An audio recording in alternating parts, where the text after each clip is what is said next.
How to become a project manager without experience. 3 methods coming up. Hey team, I'm Stuart Taylor from Influential PMO. You've decided to pursue a career in project management. The problem is, and you may have already noticed, everybody's asking for experience. You can't get experience without having the job, and you can't get the job without experience. Well, here are 3 routes that you can follow to get that first role in project management. The first route is certification. Basically, you go and do a course, get yourself a qualification that says you understand project management. A good example of this is Prince 2, where the foundation level demonstrates that you have the understanding to operate in a project management environment. The pros and cons are that you'll learn the language and the jargon.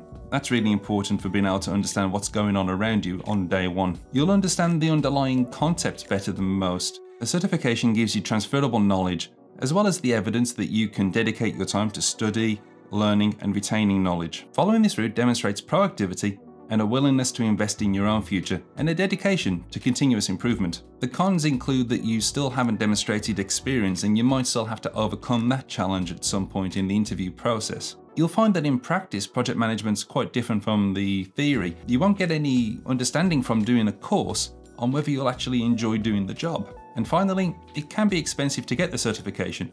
The next route is reframing your lived experience. What this involves is turning your historical life experience into projects. Now in my case, I had a few things I could leverage. I'd worked on website designs, I'd worked on setting up offices. Now at no point whilst I was doing these things did I realise I was working on projects. They did have a temporary lifespan and a very definite set of objectives, so it was easy to transfer those experiences into being projects. The pros are it's easy to do. All you have to do is remember a task that had a definite start, a definite end, and a set objective to achieve at the end. Almost anything like that can be explained as a project. Also, because you're talking about an actual lived experience, you'll be accessing memories when you're talking about it rather than imagination, and it'll give you the ability to answer questions about the task a little bit more easily. The downside is the experience is limited, and you won't have worked with governance, you won't have worked with reporting and project controls, and all the things that get attached to formal projects. If you're getting value from this, don't forget to hit the like button,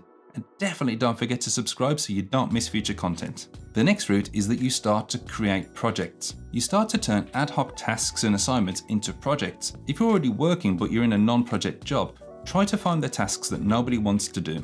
See if it's possible to turn them into projects. If you can identify that the task is temporary and has a specific set of outputs, you can easily convert these tasks into projects.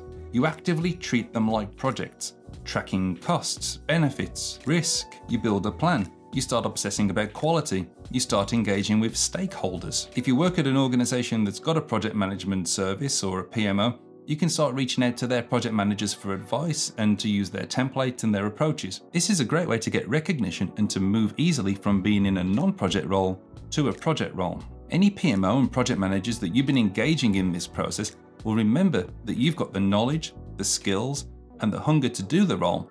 And the next time that they find that they're under-resourced, you might find they reach out to you. The worst case, even if you don't move roles, hopefully your extra efforts will be recognised and you'll get a bonus at the end of the year. The difficulties with this is that the tasks may not be immediately available for you to start turning into projects.